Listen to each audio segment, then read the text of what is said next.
En la carta del apóstol Pablo a la iglesia de Filipos, en el versículo 1 dice: por lo demás, hermanos míos, regocíjense en el Señor. El escribirle las mismas cosas a mí no me es molesto, y para ustedes es más seguro. Estas palabras las está escribiendo el apóstol Pablo estando en Roma en el año aproximado 64 después de Cristo, durante el primer encarcelamiento del apóstol Pablo en Roma. Esta carta contiene breves y directas advertencias respecto sobre algunas personas que le habían provocado al apóstol Pablo tantas dificultades en otros lugares donde él iba a predicar y a enseñar la palabra de Dios. Sé que no es de muchos el agrado y que posiblemente algunos se incomoden por volver a tratar estos asuntos que para la vida del cristiano es y debe de ser de gran importancia. Por lo tanto, no deben de pasar por alto como cualquier otra predicación. Mire, el Espíritu Santo de Dios utiliza a uno de los apóstoles más influyentes de las epístolas y le ordena que escriba a Timoteo sobre su gran responsabilidad como pastor de un rebaño bajo su cuidado. Esto está en 2 de Timoteo, capítulo 4, versículos 1 al 5. Y el apóstol Pablo comienza, dice: te encarezco delante de Dios. No pone como testigos a ninguna persona terrenal. Coloca como testigo al Dios mismo, al Dios de los cielos. Dice: para que prediques la palabra de Dios, no las fábulas, que instes a tiempo y fuera de tiempo, en cualquier momento y en cualquier circunstancia. Es la obligación del pastor instar a la gente, motivar a las personas a que se encaminen en los caminos de Dios. Dice: redarguye. Y redarguir es hacerlos entrar en razón, a raíz de que posiblemente algunos se habían desviado de la palabra de Dios. Dice: reprenda a través de la palabra y no con argumentos filosóficos o conceptos humanos. Exhorta con toda paciencia, o sea, llamando la atención a las personas a no caer en el error doctrinal o filosófico de su tiempo. Y dice: y la doctrina. Sí, amado hermano, la doctrina se estudia en base a la palabra de Dios y no en razonamientos de hombres o de textos sacados de sus contextos de la Biblia. He sentido en mi corazón, de parte de Dios, recordarles puntos bíblicos acerca del mensaje. ¿Por qué para algunos cristianos Jesucristo no es importante para su vida y salvación? ¿Por qué? Porque hay quienes no les interesa, ni les importa la cena del Señor. Siempre hay razones para no hacerlo, pero que no justifican, ni los justificará delante de Dios. La Santa Cena es un sacramento, no es una ceremonia. Es parte de la misma palabra que nosotros a través de la cena nos hacemos uno en Cristo. Él dijo: esta es mi carne, esta es mi sangre. También hay quienes desconocen la importancia de estar en la casa de Dios. Por lo tanto, les es fácil atender cualquier otra actividad y desechar ir a la casa de Dios. El apóstol Pablo dice: no deje de congregarse y no lo hagas por costumbre. La casa de Dios es el lugar que a Dios ha escogido para enviar bendición y vida eterna. Sin embargo, hay muchas personas dentro de las congregaciones que no van a la iglesia y lo hacen cuando puedan, cuando quieren y cuando tengan una buena disposición para esto. Hay quienes hurtan, se niegan a dar sus diezmos.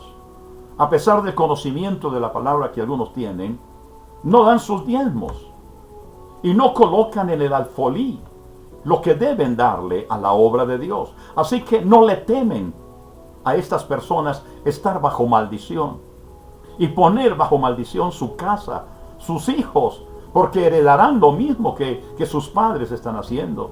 Su economía no será amplia, no será bendecida. Será el fruto simplemente de su trabajo y de su esfuerzo. Pero su economía no será próspera. Pero hay una cosa.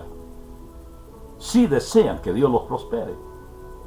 Cuando lo que le dan a Dios son limosnas de caridad. Hay muchos cristianos que tampoco le creen al Señor Jesucristo. Cuando Él ordena que los que le siguen deben bautizarse. San Marcos lo dice, el que creyere y fuere bautizado será salvo. En Mateo 28, 19, 20 dice, y es una orden, es imperativa, no es optativa, ir por todo el mundo y predicar el Evangelio a toda criatura.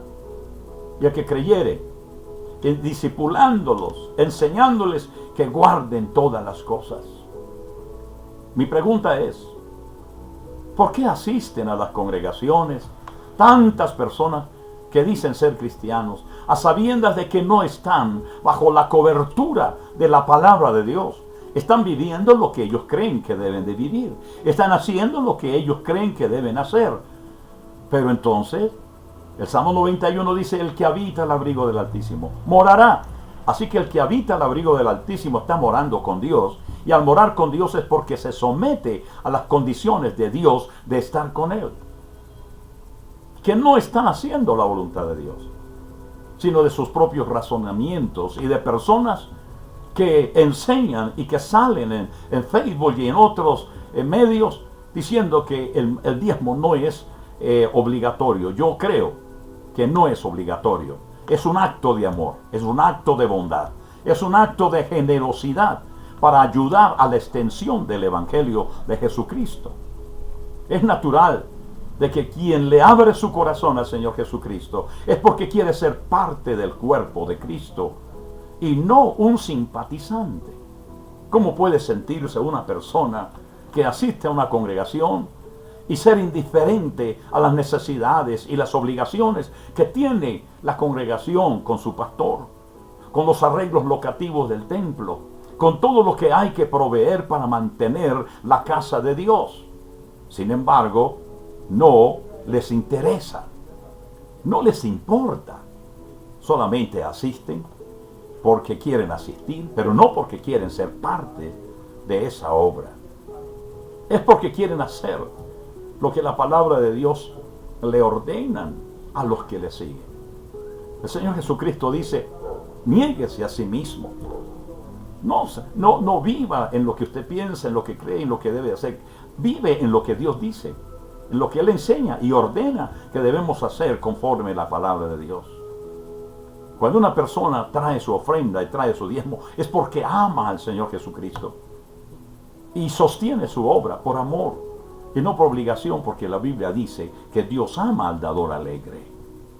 San Pablo nos dice claramente por qué nosotros los pastores estamos en la obligación de hablar y enseñar correctamente la palabra de Dios.